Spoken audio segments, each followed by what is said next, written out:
5월은 가정의 달입니다. 5월 5일은 어린이날이고요. 그리고 5월 8일은 어버이날입니다. 그리고 5월 21일이 무슨 날일까요? 뭐 아시는 분들은 아시겠지만 21일은 둘이 하나 되는 날이라 그래서 부부의 날입니다.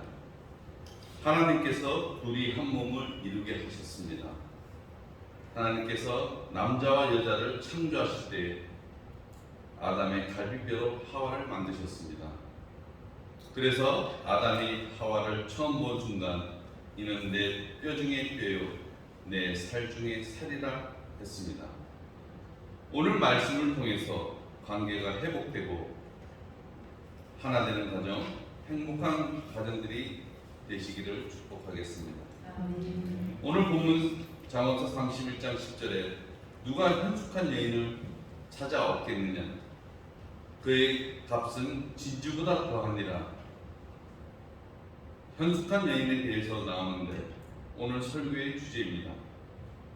여기서 현숙하다라는 단어가 히브리어로 하이이라는 단어인데 힘이라는 뜻입니다.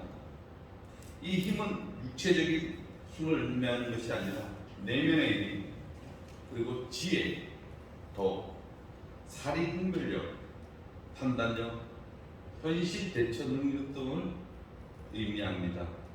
그래서 현숙한 여인은 지혜로운 여인, 덕스러운 여인, 판단력이 있는 여인, 고상한 인격의 여인이라는 말씀입니다. 이렇게 현숙한 여인이 구체적으로 어떤 일을 하는지 잠언 31장 말씀에 현숙한 여인이 갖춘 모습이 어떠한가 나열하고 있는데요. 새 번역 성경으로 몇 절만 읽어드리겠습니다. 11절에 그녀의 남편은 아내를 신뢰하여 아무런 부족함이 없을 것이다. 12절 그녀는 평생 남편을 잘 되게 하고 결코 해를 끼치지 않는다. 15절 그녀는 이른 새벽에 일어나 가족의 밥상을 차려주고 여종들에게 일감을 할당해 준다. 16절 그녀는 밭을 잘 골라 사고 손수 포도원을 가꾼다. 17절 그녀는 힘있게 허리띠를 묶고 자기 할 일을 당차게 처리한다. 20절에 그녀는 팔을 벌려 가난한 자들을 돌보고 궁핍한 자들에게 후히 베푼다. 23절에 그녀의 남편은 유명인사가 되고 고위 관리들과 함께 앉는다. 25절에 그녀는 힘있고 기품이 있다. 그녀는 미래를 계획하며 웃는다. 27절 그녀는 집안일을 자상히 보살피고 태만하게 밥을 먹는 일이 없다. 28절 그녀의 아들들은 그녀를 축복하고 남편 역시 그녀를 이렇게 칭찬한다. 뛰어난 여자들이 많지만 당신 최고요. 현숙한 여인이 갖춘 모습입니다. 여러분들 어떻습니까? 이런 현숙한 여인이 있을까요? 우리 남편분들은 이런 현숙한 여인과 살고 계십니까? 아내분들은 가정에서 이렇게 살고 계십니까? 혹시 다른 가정에서 이런 현숙한 여인의 모델을 본 적이 있나요? 과연 이런 여인이 어디에 있을까요? 그래서 10절 말씀을 다시 보면 누가 현숙한 여인을 찾아 얻겠느냐 그랬습니다. 누가 이런 여인입니까? 어디에 있습니까? 하고 질문을 던지면서 그 뒤에 그의 값은 진주보다 더 하니라 했습니다. 당시 진주는 가장 귀하고 비싼 보물이었습니다. 진주는 돈이 있으면 살 수 있습니다. 진주는 값이 비싸긴 하지만 돈을 주고 또 내가 노력을 하면 얻을 수가 있습니다. 그런데 이 현숙한 여인은 비싼 진주보다 더 귀합니다. 현숙한 예는 돈을 주고 살 수 있는 것이 아니라는 것입니다. 세상이 물질 만능주의라고 돈으로 다 된다고 하지만은 이 현숙한 예는 돈으로 살 수가 없다라는 것입니다. 그러면 누가 현숙한 예를 찾아왔습니까? 현숙한 예는 내 노력으로 얻을 수가 없습니다. 잠언서 19장 14절에 집과 재물은 조상에게서 상속하거니와 슬기로운 아내는 여호와께로서 말미암느니라 했습니다. 현숙한 여인은 여호와께로 말미암습니다. 자신의 노력으로 돈으로 진주를 사듯이 얻을 수 있는 것이 아니라 하나님의 선물이라는 것입니다. 잠언서 18장 22절에 보면 아내를 얻는 자는 복을 얻고 여호와께 은총을 받는 자니라. 아내를 얻는 자는 복을 얻는 것이고 하나님께로부터 선물을 받는 것입니다.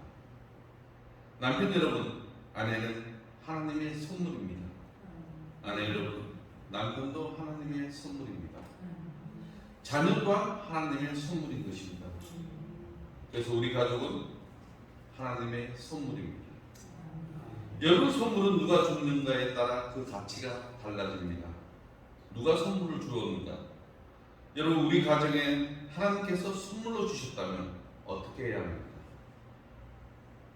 아내, 하나님께서 선물로 주셨습니다. 남편, 하나님께서 선물로 주셨습니다.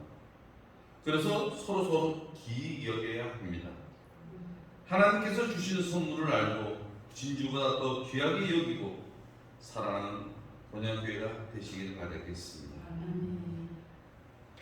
예수님께서 진주에 대한 비유를 말씀하셨습니다. 마태복음 13장 45절에 또 천국은 마치 좋은 진주를 구하는 장사와 같으니 천국은 진주 장사와 같다. 여기서 말씀하고 있는 이 진주 장사는 누구입니까? 예수 그리스도입니다. 예수님 자신을 가리켜 진주 장사라고 비유로 말씀하셨는데 지금 진주 장사가 무엇을 구합니까? 좋은 진주를 구하고 있습니다. 그러면 여기서 좋은 진주는 바로 교회라는 것입니다. 진주 장사가 좋은 진주를 구하고 찾는 것처럼 예수님은 찾으십니다. 신랑이 현숙한 여인을 찾듯이 신랑 되시는 예수님께서 교회를 찾으시는 것입니다. 우리를 찾아내시는 것입니다. 그래서 우리를 찾아내서 발견하며 마태복음 13장 42절 극히 값진 진주 하나를 발견하며 가서 자기의 소유를 다 팔아 그 진주를 샀느니라. 그 진주를 샀느니라. 진주를 샀는데 무엇을 지불하고 삽니까? 예수님께서 교회를 위해서 지불하신 것이 무엇이죠? 바로 십자가입니다. 십자가 위에서 다 이루었다고 말씀하셨습니다. 이 말은 헬라어로 텔레스 타이입니다. 이 단어는 상업적인 용어인데 다 갚았다라는 뜻입니다. 다 지불했다라는 뜻이기도 하고요. 예수님께서 십자가 위에서 다 지불하셨습니다. 값을 다 치렀다는 말씀입니다. 그렇게 우리를 사셨습니다. 또한 교회를 사셨다는 것입니다. 마태복음 13장 46절에 극히 값진 진주 하나를 발견하며 가서 자기의 소유를 다 팔아 그 진주를 샀느니라 하셨던 것처럼 예수님 자기의 모든 생명을 다해서 교회를 사셨습니다. 그래서 예수님은 신랑이 되시고 교회는 신부가 되는 것입니다. 이 관계가 바로 되면 행복합니다. 이렇게 예수님이 신랑이 되시고 우리가 신부가 되는 곳이 바로 천국인 것입니다. 마태복음 13장 45절에 보면 또 천국은 마치 좋은 진주를 구하는 장사와 같다. 천국이 어떤 곳인지 말씀하시기 위해서 이 진주 장사의 비유를 말씀하셨다는 것입니다. 천국이 어떤 곳입니까? 예수님께서 나를 찾아내셔서 나를 십자가로 값으로 치르시고 나를 신부로 맞아들이는 상태가 바로 천국인 것입니다. 여러분 집에서 남편이 예수님이라고 생각해 보시길 바라겠습니다. 그러면 천국이죠. 예수님께서 함께 하시는 곳이 천국입니다. 예수님이 신랑이 되시고 교회가 예수님이 신부가 되면 교회가 바로 천국인 것입니다. 그러면 우리 가정에 천국이 되려면 어떻게 해야 합니까? 에베소서 5장 25절에 보면 남편들아 아내 사랑하기를 그리스도께서 교회를 사랑하시고 그 교회를 위하여 자신을 주신 것 같이 하라. 그리스도께서 교회를 사랑하시고 그 교회를 위하여 그 자신을 어떻게 주셨습니까? 십자가에 죽으셨습니다. 그래서 남편들아 아내 사랑하기를 이렇게 하라 하셨습니다. 예수님께서 십자가에 죽으셨듯이 죽어야 합니다. 그래야 내 안에 예수님이 사십니다. 내 고집과 내 욕심이 죽어야 예수님이 살고 예수님이 살기에 우리 가정은 천국이 되는 것입니다. 이렇게 천국과 같은 행복한 가정이 되기를 축복합니다. 재미있는 이야기가 있습니다. 한국 50대 여성들에게 필요한 5가지가 있답니다. 잘 들어보시기 바라겠습니다. 첫째, 남편이 아닙니다. 자식이랍니다. 둘째, 남편이 아닙니다. 돈이랍니다. 셋째, 남편이 아닙니다. 건강이랍니다. 넷째, 친구랍니다. 다섯째, 강아지랍니다. 그리고 또 한국 50대 남편들에게 필요한 것 우선순위 5가지도 있습니다. 첫째, 부인입니다. 둘째, 집사람입니다. 셋째, 안사람입니다. 넷째, 처입니다. 다섯째, 마누라. 여섯째, 애들입니다. 왜 이런 차이가 있을까요? 남편들이 아내들에 비해서 이기적이기 때문이라는 것입니다. 50대 아내는 남편 없이도 돈 있고 건강하고 친구 있으면 잘 삽니다. 그런데 남편들은 부인도 필요하고 집사람도 필요하고 안사람도 필요하고 없으면 안 된다는 거죠. 실제로 사회 통계적으로 나온 수치입니다. 아내는 남편이 일찍 죽으면 홀로 장수한답니다. 오래 산대요. 평균적으로 한 7, 8년 정도는 더 산다고 합니다. 그런데 남편은 아내가 일찍 죽으면 반명을 받습니다. 한 5, 6년 일찍 죽는답니다. 왜 그럴까요? 남편들이 더 이기적이라는 것입니다. 스스로 하지 못하고 아내에게 바라는 것이 많다는 겁니다. 남편 여러분들, 아내를 귀하게 여기시길 바라겠습니다. 원수를 사랑하라 해놓고 아내를 사랑하지 못하면 아내가 뭐라고 합니까?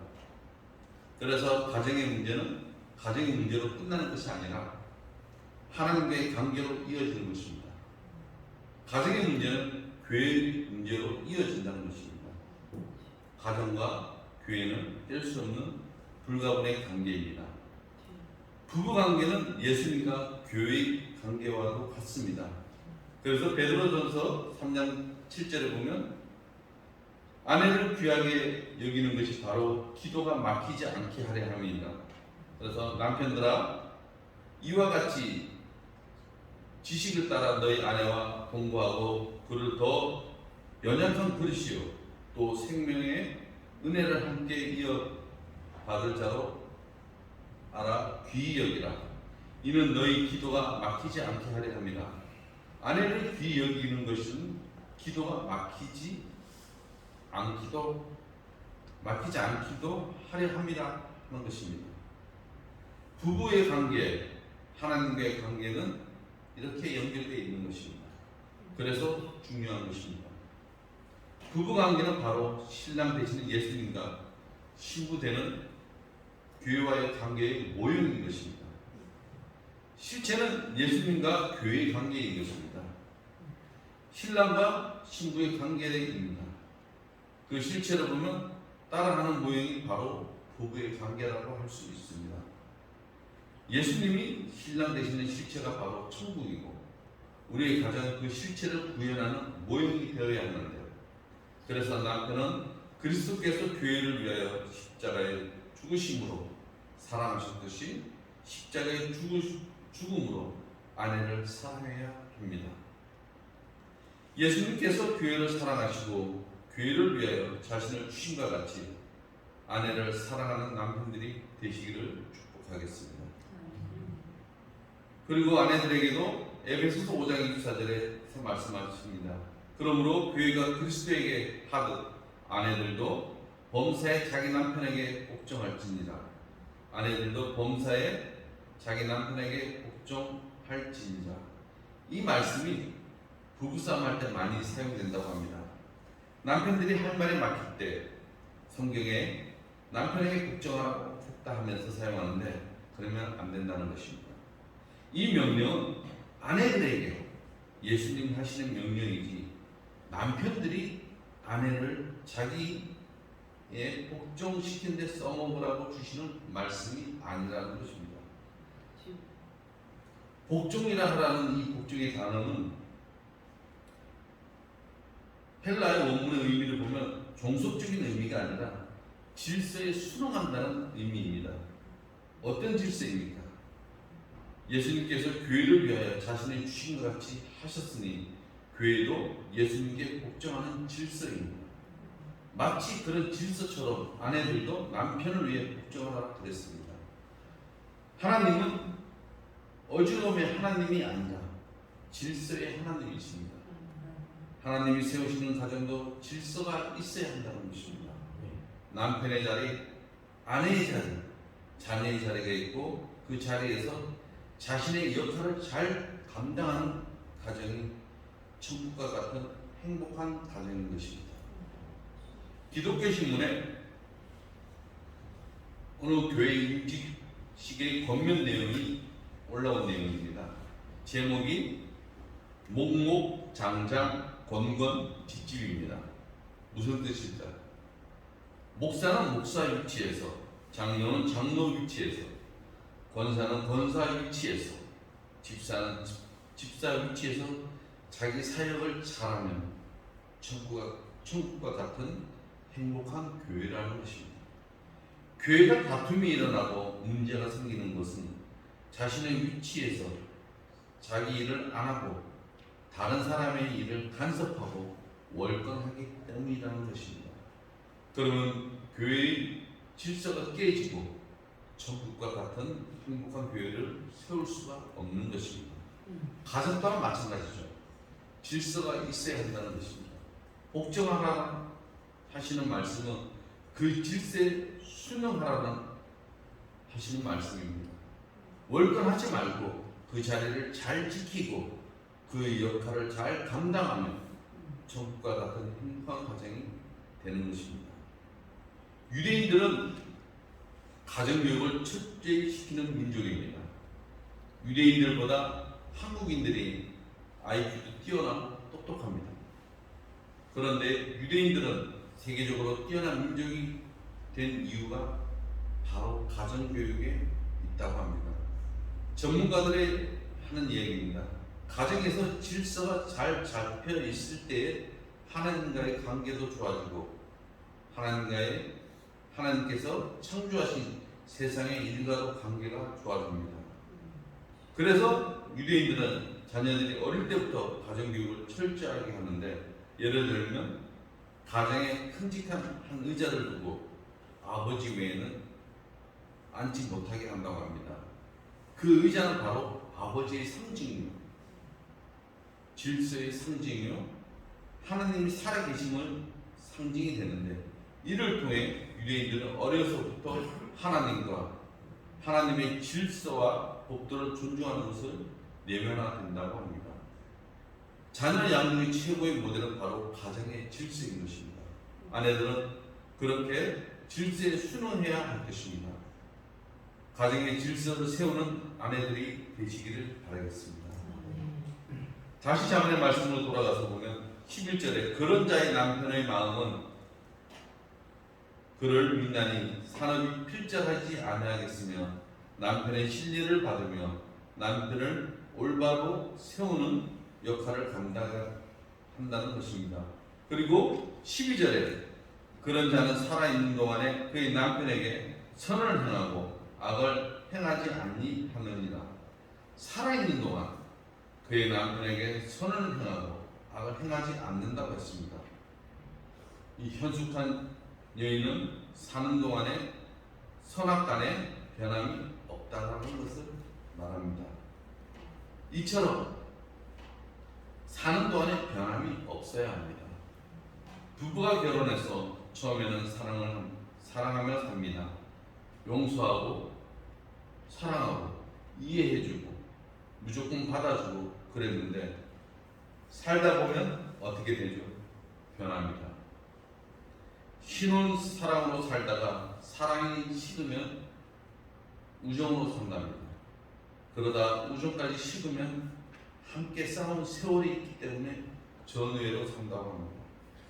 전우애까지 식으면 서로 불쌍하니까 인류애로 산다고 합니다. 그리고 잠자는 패턴도 달라집니다.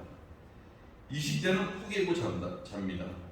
30대는 옆으로 누워 마주보고 잡니다. 40대는 천장을 보고 나란히 누워 잡니다. 50대는 등 돌리고 잡니다. 또한 60대는 각 방에서 따로 잡니다. 70대는 어디에서 자는지도 모른다고 합니다. 그리고 서로 태도가 변하게 됩니다. 처음에는 당신만 있으면 된다 하다가 이제는 당신만 없으면 좋겠다. 처음에는 당신하고만 말이 통하는 것 같아 하다가 나중에는 당신하고만 말이 안 통해 그런답니다. 변하는 부부가 많습니다. 그래서 성경은 우리에게 말씀합니다. 12절에 그런 자는 살아있는 동안 그의 남편에게 선을 행하고 악을 행하지 아니하였느니라. 살아있는 동안에 젊어서나 늙어서나 슬플 때나 아플 때나 건강할 때나 형통할 때나 한결같은 사랑으로 도리를 다하라는 것입니다. 이렇게 눈에 보이는 아내, 눈에 보이는 남편에게 한결같이 대하는 사람이 눈에 보이지 않는 하나님을 온전히 섬길 수가 있습니다. 우리 가정은 천국의 모델 하우스입니다. 예수님은 한결같은 사랑으로 우리를 사랑하시는데 우리는 다른 마음을 품으면 안 되는 거죠. 예수님과 관계를 가정에서 이루어야 하는 것입니다. 가정과 교회는 뗄 수 없는 불가분의 관계인 것입니다. 모든 가정이 예수님이 신랑 되시는 천국과 같은 가정이 되기를 축복합니다. 하나님께서 세우신 거룩한 공동체가 두 개가 있습니다. 바로 교회, 가정인 것입니다. 교회도 거룩해야 하고 가정도 거룩해야 합니다. 우리 가정의 목표는 바로 거룩인 것입니다. 거룩해야 행복합니다. 거룩하면 천국과 같은 행복한 가정이 됩니다.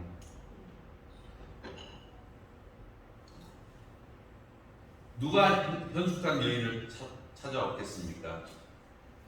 예수님이 진주를 찾아 십자가의 값을 치르시고 사는 것처럼 십자가의 사랑으로 살아가는 남편이 현숙한 여인을 찾아왔습니다. 예수님께서 교회를 위하여 죽으신 것처럼 남편이 예수님이 십자가에 죽으면 가정은 천국이 됩니다. 교회가 예수님께 복종하듯이 아내가 그런 질서에 순응할 때 가정은 천국이 됩니다. 이렇게 예수님이 신랑 되시는 천국과 같은 행복한 가정이 되시기를 축원합니다. 기도하시겠습니다.